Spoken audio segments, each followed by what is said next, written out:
세력주 트레이딩을 해보셨다면 이런 경험 한 번쯤은 해보셨을 텐데요. 얘는 지지받고 다시 가는데 왜 이건 그냥 깨고 내려가는 거지? 와, 앞전 매물을 한 번에 돌파해버리네. 왜 이렇게 쉬지 않고 계속 오르는 걸까? 이런 상황 정말 헷갈리죠? 물론 다양한 이유가 있을 수는 있겠지만 저는 그중 가장 핵심적인 이유가 바로 테마와 재료, 업종의 특성과 차이라고 생각합니다. 종목 선택이 반은 먹고 들어간다 라는 말 들어보셨죠? 이 말처럼 테마만 잘 간파해도 여러분들의 종목과 계좌는 빠르게 수익으로 물들 수가 있는 거죠. 트레이더가 테마와 재료를 봐야 되는 이유는 그것이 곧 시장의 관심과 돈이 어디로 흘러가는지 보는 것과 같거든요. 돈이 움직이는 곳에서 새로운 수급이 창출되고 수급과 파동은 투자의 기회를 지속적으로 만들어내는 요인입니다. 지금까지 무엇을 어떻게 봐야 되는지 그 기준이 막연했었잖아요. 이번 영상에서는 실제 사례와 함께 명확한 기준을 제시해 드리겠습니다. 우선 개념부터 짚고 넘어가 볼까요? 지금 화면에 보이는 이 표는요, 제가 실제 매매할 때 참고하는 테마 업종별 종목들을 정리한 표인데요. 한눈에 보기에도 뭔가 다른 듯 비슷한 느낌이 들죠. 업종은 반도체, 조선, 철강업처럼 같은 산업군에 속한 기업들의 묶음이라고 보면 되거든요. 테마는 대선, 인공지능 테마와 같이 특정 재료나 이슈를 공유하면서 같이 움직이는 종목들의 집합입니다. 재료는 기업 내부적으로는 실적이나 합병, 증설과 같은 이슈나 외부적으로는 코로나 발병이나 AI 혁명과 같은 사건들로 주가 수급이나 추세를 바꿀 만한 이슈를 말하는 거죠. 여기서 업종은 기업의 실적이나 경제적 환경 변화 같은 실제 현실에 기반한 투자의 개념에 가깝거든요. 그래서 외국인이나 기관이 선호하는 우량 대형주들이 많습니다. 반면 테마는 단순 재료만 갖고 좋아질 것 같다 라는 막연한 기대성 파동으로 트레이딩 개념에 가깝죠. 주로 작전 세력들이 인위적인 수급을 만들어서 차익 실현하기 위해 쓰이고 코스닥 중소형주가 많다는 차이가 있습니다. 그래서 같은 재료를 공유하더라도 그게 업종이냐 테마냐에 따라 종목의 성격과 움직임이 달라질 수 있는 겁니다. 사례를 한번 볼까요? 에코프로는 배터리 핵심 양극재 소재를 생산하는 2차전지 업종을 대표하는 종목이었습니다. 당시 실적도 전년 대비 매출과 영업이익이 두 자릿수대로 폭발적인 성장을 했었죠. 실적이 받쳐주다 보니까 장기 우상향 할 수 있었고 전기차 시대 전환에 대한 기대감도 맞물리면서 코스닥 1위 우량 주도주의 모습을 보여줬습니다. EV 첨단 소재는 연성 회로기판 PCB, FPCB를 생산을 본업으로 하는 기업입니다. 당시 2차전지가 주도 업종으로 시장에 관심을 받자 리튬 산업을 추가했었는데요. 국내 기업으로부터 수산화 리튬을 받아서 타사에 공급했다는 사실만으로 리튬 테마로 엮여서 급등이 나왔었죠. 매출과 영업이익은 저조하고 흑적자를 반복하고 있는 코스닥 중형주입니다. 전형적으로 작전 세력이 한번 해먹고 나온 차트 흐름을 보여줬었는데요. 재료는 주가를 띄우기 위한 명분이었을 뿐 실제 실적으로 이어지는 게 모호하다 보니까 결국 단기간에 급하게 오른 만큼 주가는 회귀하게 되는 모습이죠. 에코프로도 나중에는 실적이 꺾이면서 크게 회귀는 했었지만 상승 당시에는 2차전지 업종을 주도하는 실체가 있는 흐름이었고 기관과 외국인들이 많이 참여한 랠리로서 차이가 있었던 거죠. 물론 2차전지 사례처럼 모든 업종과 테마는 완벽하게 딱 잘라 나눠지지는 않습니다. 시제는 테마로 시작했던 종목이 실적이 뒷받침되면서 업종으로 탈바꿈했었는데요. 이전 원론 상편 영상에서 주도주가 탄생하려면 기대심리, 패러다임 변화, 실적이라는 3박자가 맞아떨어져야 된다고 했었죠. 코로나 발병 초기에 CJ는 진단키트가 최대 수혜를 받을 것이라는 기대감으로 올랐었습니다. 그 후 전 세계적인 팬데믹 양상으로 가는 패러다임 전환이 일어났었고 실제 매출은 전년 대비 822%로 폭발적인 성장을 하게 되었죠. 실적이 테마성으로 올랐던 주가를 뒷받침하면서 추가 상승하게 되었고 코스닥 시장을 이끄는 주도주로 전환이 되었습니다. 그 후에는 특수가 소멸되면서 실적이 받쳐주지 못하다 보니까 주가는 테마가 회귀하는 것처럼 장기 하락하게 되었죠. 이렇듯 상황에 따라서 테마와 업종의 경계는 유연해질 수가 있는 거죠. 이제 개념을 명확하게 잡았으니까 우리가 트레이딩을 하기 위해 판단하는 기준을 구체적으로 알아볼까요? 발생한 재료는 기대 심리의 강도와 지속성에 따라 유형이 나뉘는데요. 재료는 강한데 지속성은 짧다면 차트는 단기간 급격하게 올랐다가 빠르게 회귀하는 모습이 그려집니다. 예전에 국내 연구진이 상온 초전도체를 발견했다는 이슈가 터졌지만 결국 해프닝으로 끝난 초전도 테마가 그런 경우겠죠.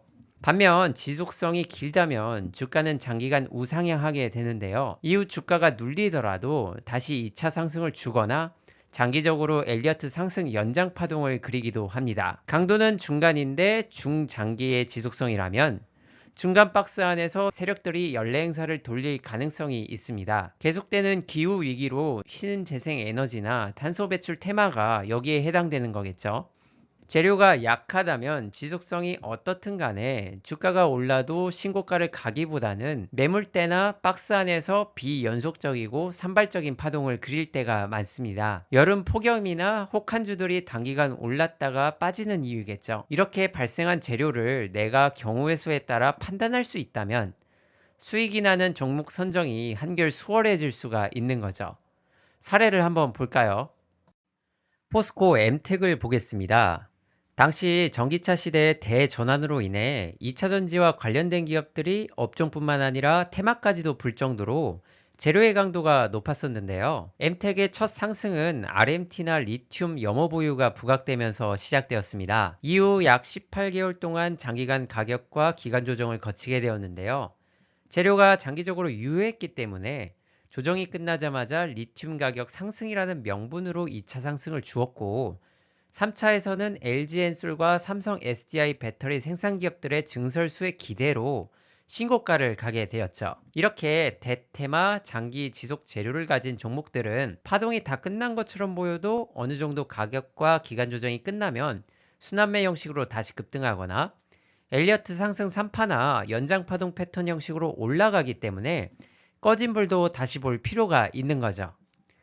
솔트럭스도 마찬가지로 챗 GPT의 출시로 AI가 세상을 바꿀 것이라는 기대감이 크게 형성되었는데요. 이렇게 메이저 테마들은 상승 추세가 진행되는 과정에서는 5일 또는 10일 이동평균선을 계속 타는 경향성이 존재합니다. 그래서 여러분들이 상승 추세를 초중기에 발견했다면 이평선을 기준으로 잡고 매매하면 가장 적시적이고 높은 수익을 주는 단타와 수익 매매가 가능한 거죠. 2파 이후에는 가격 조정을 받았는데요. 강한 테마다 보니까 기준봉 시가 부근을 지지하고 다시 3파를 주었습니다.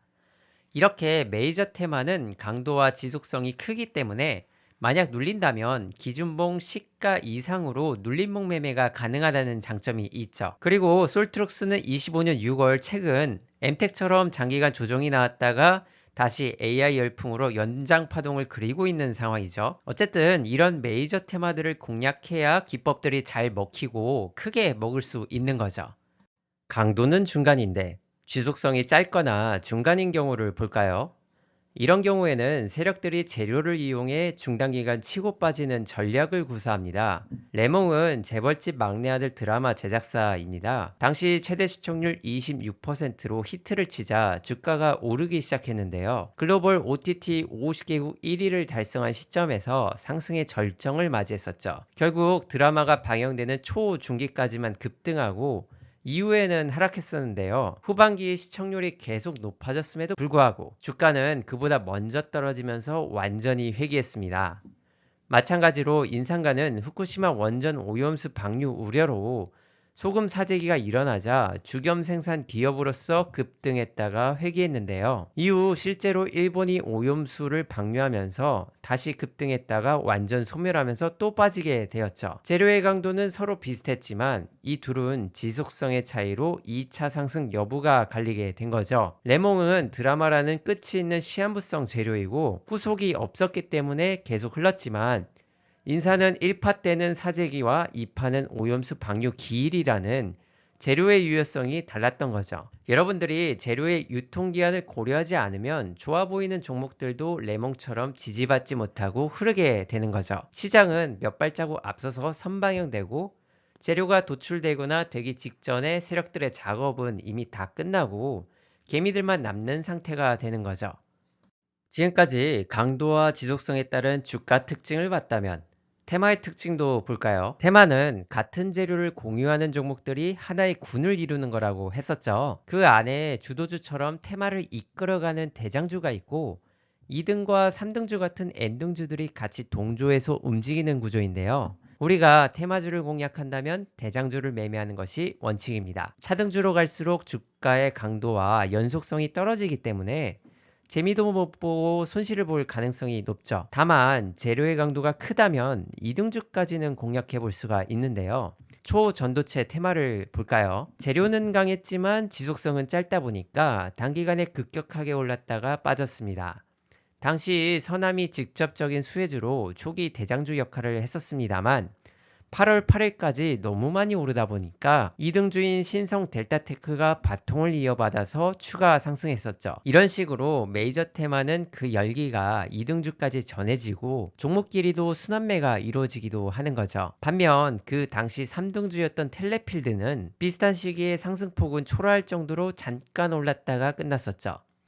이래서 고수들이 대장주를 봐라 라는 겁니다. 그럼 대장주는 어떻게 구별할까요? 첫째는 재료와 직접적인 연관성이 있는 정도로 구별해 볼 수가 있는데요. 서남의 경우 초전도체 산업을 직접 운영했었고 신성은 초전도체 개발 퀀텀 연구소를 투자한 투자사 지분을 52%로 가장 많이 가지고 있었던 종목이었죠. 반면 텔레필드는 초전도체 연관이 있는 정도의 원료를 제공한다는 점에서 연결성이 좀 떨어졌었죠. 두 번째는 테마 내에서 상승폭이 독보적일수록 대장일 가능성이 높습니다. 대장이기 때문에 시장은 더 열광한다는 사실을 역으로 생각해 보는 거죠. 마지막은 밥그릇 구조인데요. 이전 작전 세력 비밀 영상에서 세력은 규모에 따라 단기, 중기, 메이저로 나뉘고 밥그릇 크기도 다르다고 했었잖아요. 이전 차트들을 통해 매집한 기간이 길고 공을 들인 인풋이 사전에 길었다면 상승하는 아웃풋도 큰 법이겠죠?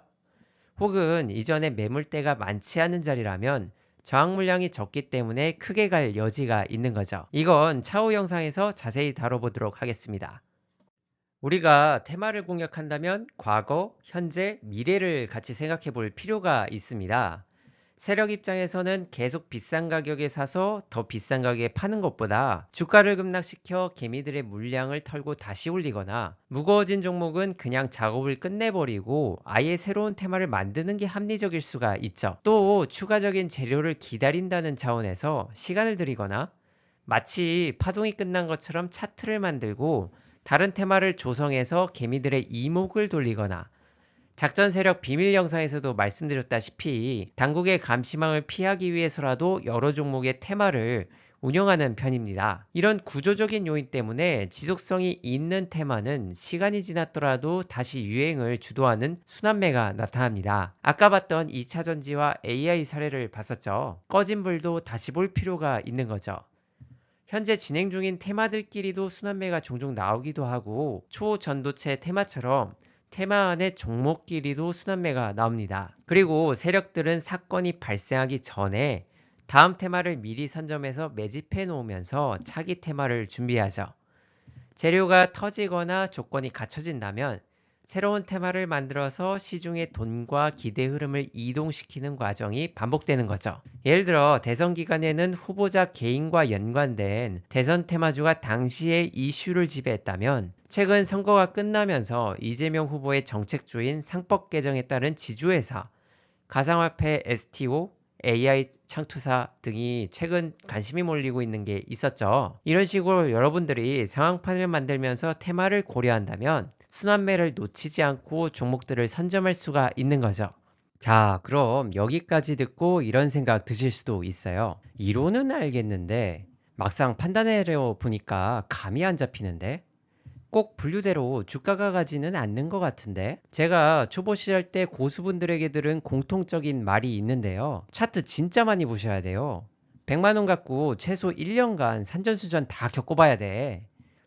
주식은 딱 떨어지는 수학이 아닙니다. 매매도 사람이 하는 일이고 세력들도 전략과 사정들은 천차만별입니다. 재료는 별로인 것 같아 보여도 차트가 좋아서 중메이저급으로 가는 예외적인 경우도 분명히 있고, 나는 대박 재료라고 생각해서 들어갔는데 주가는 뜨뜻미지근한 경우가 종종 있죠. 일일이 설명하기 어려운 다양한 변수가 있는 곳이 주식시장입니다. 그래서 여러분들께 이제 많은 경험을 통해 스스로 감을 잡아보는 게 중요하다고 말하고 싶습니다. 그리고 굳이 조건에 맞지 않는 모든 종목을 일일이 잡으려고 할 필요도 없고요. 메이저만 선택해서 집중해서 매매하는 게 확률도 높고 성과도 더 높습니다. 그럼 뭐가 강한 재료냐? 몇 가지 힌트를 드리자면, 시대적인 패러다임을 바꿀 만한 사건인가?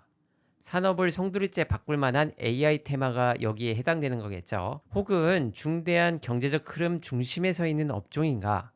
과거 남북 평화 무드로 막대한 시장이 열릴 거라 기대했던 대북주 테마가 있었고, 최근에는 세계적인 재무장 이슈로 인해 우리 K방산이 뜨고 있는 업종 트렌드가 있죠. 그리고 지속성은 이런 사건들이 지속적으로 우리의 삶이나 경제에 영향을 미치는 것들이냐? 라는 물음을 가져봐야 되겠죠. AI, 코로나, 방산주, 원전 테마는 단기간에 그치는 게 아니라 시대적인 전환에 있는 흐름들이기 때문에 신고가 랠리가 오래 갈 수 있었던 원동력이 되었던 거겠죠. 그럼 여기까지 해서 테마와 재료의 개념을 확실히 잡아봤고요. 다음 영상은 여러분들이 어렵게 발품 팔러 댕길 필요 없이 손쉽게 정보를 얻는 유용한 사이트와 어떻게 재료를 정리하고 판단하는지 실용적인 팁들을 알려드릴 예정입니다. 시청해주셔서 감사하고요. 구독과 좋아요 부탁드리겠습니다.